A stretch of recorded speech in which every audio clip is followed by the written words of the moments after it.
بسم اللہ الرحمن الرحیم۔ امام حسین علیہ السلام نے فرمایا امام زمانہ کے لیے، یہ کم پڑھا جاتا ہے، امام حسین نے کیا فرمایا امام زمانہ کے لیے؟ امام حسین نے فرمایا منا اثنا عشر مہدی، شاید یہ حدیث اس طرح سے نہ پہنچی ہو، ذرا غور کیجیے گا۔ فرمایا ہم 12 کے 12 مہدی ہیں۔ یہ تو آپ نے سن رکھا ہے نا کہ اولنا محمد، اوسطنا محمد، آخرنا محمد، وکلنا محمد، اور یہ بھی بجا اور درست ہے کہ اولنا علی، اوسطنا علی، آخرنا علی، وکلنا علی، اور یہ بھی امام حسین علیہ السلام نے فرمایا منا اثنا عشر مہدی ہیں، ہم سب کے سب مہدی ہیں۔ مہدی کا مطلب ہے ہدایت شدہ اللہ کی طرف سے، جسے مزید کسی نئی ہدایت کی ضرورت نہ ہو، جو ہدایت شدہ ہے، یعنی عصمت کبریٰ کی منزل۔ اب جسے نئی ہدایت کی ضرورت نہیں ہے، فرمایا منا اثنا عشر مہدی، اور اولہم، جو ہم 12 مہدی ہیں، اولہم امیر المومنین علی بن ابی طالب علیہ السلام۔ یہ فرمایا ان مہدی میں سے اول، یہ امیر المومنین کا لفظ بھی روایت میں امیر المومنین علی بن ابی طالب علیہ السلام ہے۔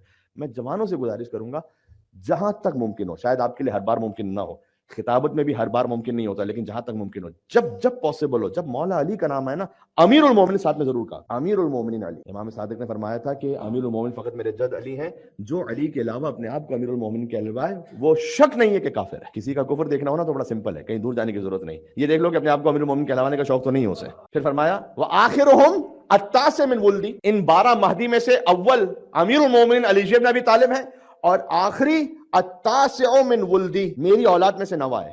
یہ آپ کو روایت میں بہت ملے گا، حسین کی اولاد میں سے نوا، حسین کی اولاد میں سے نوا۔ یہ بھی ایک میجر ڈیفرنس ہے، کیونکہ بعض روایات اہل سنت برادران کے پاس پہنچتی ہیں کہ امام زمانہ حسن کی اولاد میں سے، اور ہمارے یہاں یہ قاطع بات ہے کہ امام زمانہ حسین کی اولاد میں سے۔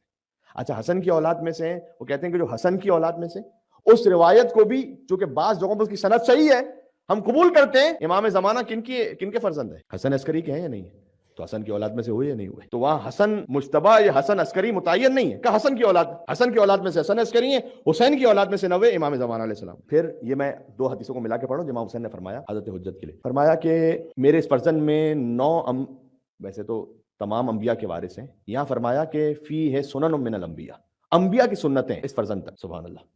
فرمایا کہ جو نوح علیہ السلام سے سنت پہنچی ہے میرے فرزند تک، وہ عمر طولانی ہے۔ اب اگر آپ سے کوئی سوال کرے کہ آپ کے جو امام ہیں وہ اتنا طولانی عمر کیوں رکھتے ہیں، تو فرمایا تو کہہ دیجیے گا کہ حضرت نوح علیہ السلام کی 950 سال کی عمر تو فقط تبلیغ کی تھی، 2000 سال تو ان کی پوری زندگی، تو کیا تعجب ہے۔ فرمایا ابراہیم علیہ السلام سے ان کی ولادت کو بھی چھپا کے رکھا گیا، اور وہ چلے گئے تھے اپنی قوم کو چھوڑ کر کچھ زمانے تک، تو حضرت حجت بھی پردہ غیبت میں چلے گئے، یہ ابراہیم کی سنت پہنچی ہے۔ پھر موسیٰ علیہ السلام کی سنت بیان کی، ایوب علیہ السلام کی سنت بیان کی، اور فرمایا کہ میرے جد رسول اللہ کی سنت جو پہنچی ہے وہ یہ ہے کہ وہ جہاد بالسیف فرمائی۔ اچھا، رسول اللہ نے کب جہاد بالسیف کیا؟ رسول اللہ نے کبھی تلوار چلائی ہے میدان میں؟ مولا علی علیہ السلام کا جو جہاد ہے نا، وہ در حقیقت جہاد رسول اللہ ہے، یہ بات ذہن میں رکھیے گا۔ اس خاطر ہے کہ میں یہ کہتا ہوں کہ علی کی تلوار کا نام ہے ذوالفقار، اور نبی کی تلوار کا نام ہے حیدر کرار۔ ایک بہت اہم بات ہے جو میں پیش کرنے لگا ہوں امام زمانہ علیہ السلام سے متعلق، اور بہت ریلیونٹ ہے آج کے زمانے میں۔ امام نے فرمایا کہ کچھ وہ ہوں گے کہ جو مرتد ہو جائیں گے، ان کی غیبت طولانی ہوگی، مرتد ہو جائیں گے۔ مرتد کا لفظ حدیث میں، مرتد ہو جائیں گے، چھوڑ دیں گے۔ مرتد کا مطلب کیا ہوتا ہے؟ مرتد کا مطلب پہلے ایمان رکھتا ہو پھر پلٹ جائے، جو پہلے سے نہیں مان رہا اس کی بات نہیں ہو رہی یہاں پر ہم اور آپ میں سے شاید کسی کی بات اللہ نہ کرے، کہا مرتد ہو جائیں گے۔ کچھ وہ ہوں گے جو ہماری ولایت پہ ثابت قدم رہیں گے۔ اجر ان میں سب سے زیادہ اس کا ہے کہ جب ان کے سامنے میرے فرزند جو نوے فرزند ہیں ان کے نام سے انہیں اذیت دی جائے یا تکذیب کی جائے۔ آج مثال پر انجینئر مرزا صاحب نے جھٹلا دیا نا، کہا کہ بھئی کون مہدی ہیں، اگر ہو تو واٹس ایپ نمبر وغیرہ میں دیجیے۔ آپ کے دل پہ غم آیا کہ نہیں آیا؟ ہوا، تکلیف ہوئی آپ کو؟ فرمایا سب سے افضل مقام وہ ہے کہ جب میرے فرزند کی تکذیب کی جائے گی تو وہ صبر کریں گے اور ولایت پہ ثابت قدم رہیں گے، کہ جو ایسے ہیں ان کا مقام وہ ہے کہ جیسے رسول اللہ کے ساتھ جہاد بالسیف کرتے ہوئے بدر و احد کے میدانوں میں شریک ہو۔ غیبت کے زمانے میں صابر برابر ہے رسول اللہ کے زمانے کے مجاہد کے۔ بات ذہن میں رہی؟ جس چیز سے آپ کو بہت محبت ہوتی ہے نا، ہو سکتا ہے کوئی یا بہکا بھی اسی سے دے کیونکہ آپ کو بہت زیادہ محبت ہے، تو جو کوئی امام زمان علیہ السلام کی بات کرے گا تو آپ پیچھے چلنے لگیں گے، اور ہو سکتا ہے کہ کوئی نہ بہکائے لیکن ہم خود ہی امام زمانہ علیہ السلام سے اس محبت کی وجہ سے کسی ایسے راستے پہ چلے جائیں گے جو صحیح راستہ نہ ہو۔ کیسے مولانا صاحب؟ آپ کو مثال دیتے امام زمانہ کے لیے فرمایا کہ بہت زیادہ ظہور کی تعجیل کی دعا کرو، بے شک اس میں کوئی شک نہیں، ہر مومن کے دل میں طلب بھی ہونی چاہیے۔ فرمایا کہ افضل عبادہ انتظار الفرج، بہترین عبادت ہے کہ تم ہمارے قائم کے ظہور کا انتظار کرو، بہترین عبادت۔ لیکن اگر ہم اس طرح کرنے لگے نا کہ دنیا کا کوئی بھی واقعہ پیش آئے تو ہم اس کے انالیسس کر کے یہ کہیں کہ دیکھو یہ رشیا یوکرین وار ہو رہی ہے، اس کا تعلق امام زمانہ علیہ السلام سے ایسے بنتا ہے، یہ مڈل ایسٹ میں حالات ایسے بن رہے ہیں، بس امام زمانہ علیہ السلام کا ظہور قریب ہے۔ یہ آپ نے تجزیہ تحلیل سنے ہوئے کہ نہیں سنے؟ دنیا کے اکنامک حالات ایسے جا رہے ہیں، بس یہ کووڈ بھی آیا، اس وقت بھی بیماریاں پھوٹ پڑیں گی، اب امام کا ظہور بالکل قریب ہے۔ فرمایا ہلاک المستعجلون، جلدی کرنے والا ہلاک ہو جائے گا، ہلاک ہو جائے گا۔ کیسے ہلاک ہوگا؟ یہ آج کی بات نہیں، خالی ذرا سن لیجیے گا، آج کی بات نہیں خالی. علامہ مجلسی پتہ ہے کب گزرے؟ 1110 ہجری میں ان کی وفات ہے. آج سے تقریباً 333 سال پہلے تقریباً. ٹھیک ہے, علامہ مجلسی گزر گئے, وفات پا گئے. انہوں نے ایک کتاب لکھی, وفات ان کی ہوئی ہے 1110 میں. کتاب یہ لکھی ہے 1078 میں, 1078 میں. کتاب انہوں نے لکھی رجعت کے نام سے. اس کتاب کے صفحہ نمبر 50 سے لے کر 64 تک ایک پوری بحث کی انہوں نے. کچھ حدیثوں کو لکھا اور انہوں نے کہا کہ یہ جو صفویوں کی حکومت ہے, جو شیعہ حکومت تھی, بس یہ وہ حکومت ہے کہ جس کے بعد امام ظاہر ہونے والے. ان کی تجزیہ تحلیل تھی. دیکھیں علامہ مجلسی کا بہت بڑا مقام ہے, بڑی عظیم الشان شخصیت ہے. ہماری تو گفتگو ادیب حرم انوار سے ہوتی ہے, لیکن مجلسی معصوم نہیں ہے. شکر ہے اس زمانے میں کسی نے علامہ مجلسی کو علی زمان یا حسین زمان نہیں کہہ دیا تھا, ورنہ ہوتا یہ کہ مجلسی صاحب تو کہہ کے چلے گئے, اس کے بعد پھر جب علی زمان حسین زمان یہ چیز کہہ کے چلے گا وہ پوری نہیں ہو تو پھر کیا کریں گے آپ؟ پھر تو یا تو سر پکڑیں گے یا پھر کوئی تعویل کریں گے. یہ تو لوگ گزر جاتے ہیں تو پھر پتہ چلتا ہے کہ اچھا بھائی کچھ اشتباہات بھی ہوئے, ہر بڑے سے بڑے عالم سے ہوئے. تو علامہ مجلسی نے انہوں نے کہا اس زمانے کے حالات کے مطابق بس مجھے لگتا ہے کہ صفویوں کی حکومت کے ساتھ امام زمانہ کا ظہور ہونے والا ہے. 400 سال گزر گئے. اچھا اس سے پہلے لے کے جاؤں آپ کو, سید ابن طاؤس 664 میں ان کی وفات ہے, 800 سال پہلے. سید ابن طاؤس نے اپنی کتاب میں حدیث لکھی ہے جو امام سے ہے. سید ابن طاؤس اتنے جلیل القدر عالم ہیں, میری کسی اس بات سے کہیں یہ تصور نہ آ جائے کہ میں کسی عالم کی تنقیص کر رہا ہوں, لیکن میں کہہ رہا ہوں کہ ہمیں ہوشیار اور محتاط رہنا پڑے گا, اس لیے کہ جو علامہ مجلسی لکھ کر گئے یا سید ابن طاؤس جو لکھ کر گئے وہ تو مجھ جیسا کوئی طالب علم کبھی پڑھ لے کتاب میں تو پڑھ لے, آپ نے تو نہیں پڑھا ہوا نا, وہ عوام تک تو وہ بات میں پہنچے گی نہیں.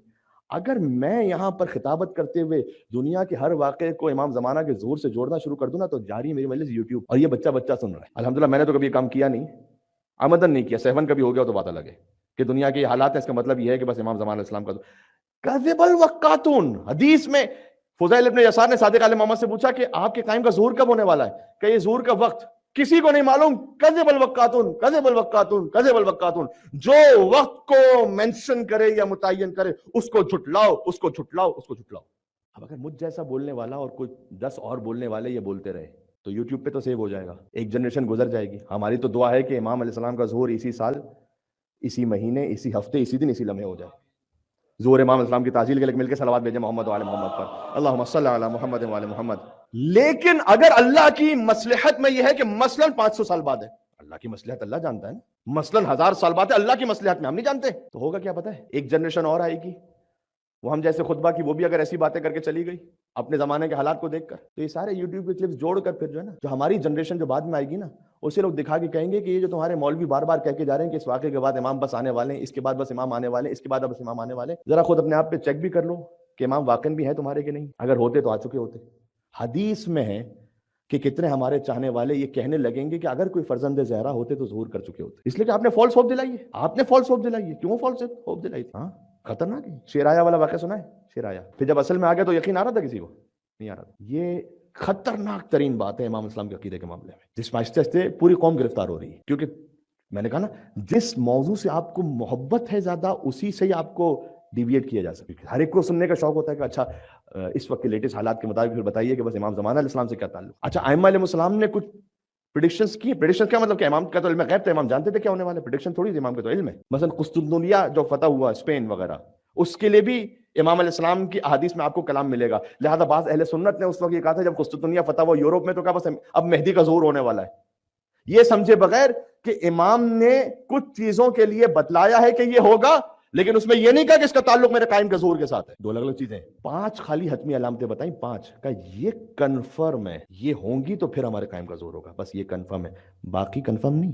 میں آپ کو 800 سال پہلے لے کے چلتا ہوں. سید ابن طاؤس جیسے جلیل القدر عالم, سید ابن طاؤس نے 664 میں وفات, میں کہہ رہا ہوں, حدیث لکھی امام علیہ السلام سے, فرمایا جب تک بنی عباس کی گورنمنٹ چلتی رہے گی اس وقت تک ہمارے قائم کا ظہور نہیں ہوگا. جب بنی عباس کی گورنمنٹ ختم ہو جائے گی تو ہماری نسل میں سے ایک صالح فرد آئے گا جو لوگوں کو ہدایت کی طرف بلائے گا, رشوت سے لوگوں کو منع کرے گا, لوگوں کو خیانت سے منع کرے گا. وہ جب آ جائے گا تو اس کے بعد ہمارے قائم کا ظہور ہوگا. سید ابن طاؤس نے کہا کہ وہ میں آ گیا ہوں اور میرے بعد امام کا ظہور ہونے والا ہے 800 سال پہلے. اس حدیث کو بعض لوگوں نے لکھا کہ شاہ اسماعیل صفوی مراد ہیں. علامہ مجلسی کے دور میں جو صفوی گورنمنٹ کے بادشاہ تھے, بہت اچھی شیعہ گورنمنٹ تھی, اس میں بڑا کام ہوا ہے. علامہ مجلسی نے جو 110 جلدی بہار عنوان لکھ دی وہ سمجھتے ہیں آپ ایسے ہی لکھ دیے, اس کے لیے کتنی فنڈنگ چاہیے, اس کے لیے کتنے ریسورسز چاہیے, وہ سب صفویہ گورنمنٹ نے فراہم کیا. اس کے جو بادشاہ ہیں شاہ اسماعیل صفوی, لوگوں نے کہا بس یہ ہے کیونکہ ان کے بعد امام نے کہا بس ظہور ہونے والا ہے. بعض نے آج کے زمانے میں کہا کہ اس سے مراد آیت اللہ خمینی ہے. پریڈکشنز بالکل نہ کیجیے کسی کے لیے بھی, سب محترم ہے, بات واضح ہو رہی ہے. کیوں؟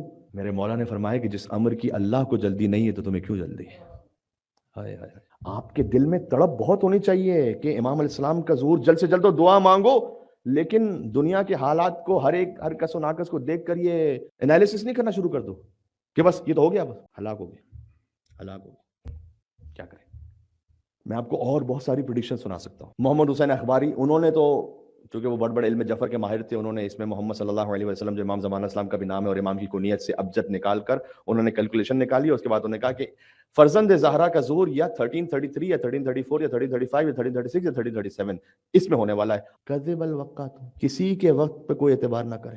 بہت کھل کے بات کر رہا ہوں، اس لیے کہ ایمان کا معاملہ ہے. فرمایا جو اکثر لوگ مرتد کیوں ہوں گے؟ وہ سمجھتے رہیں گے امام آ رہے ہیں، اچھا نہیں آیا، امام آ رہے ہیں، اچھا نہیں ہے، امام آ رہے ہیں، اچھا نہیں ہے. اچھا ہمیں تڑپ ضرور ہے امام علیہ السلام آئے، لیکن آپ کو ہمیں فکر کیوں ہے اگر ہمیں موت بھی آ جائے؟ دعا عہد نہیں پڑھی ہوئی ہے؟ اللہم ان حال بینی و بینہ الموت الذی جعلتہ عبادک حتما مقضیہ. پروردگار اگر ان کے اور میرے درمیان موت حائل ہو گئی جیسے تو نے برحق قرار دیا ہے، ہر انسان کو موت آنی ہے، فاخرجنی من قبری، تو مجھے اپنی قبر سے اٹھا دینا.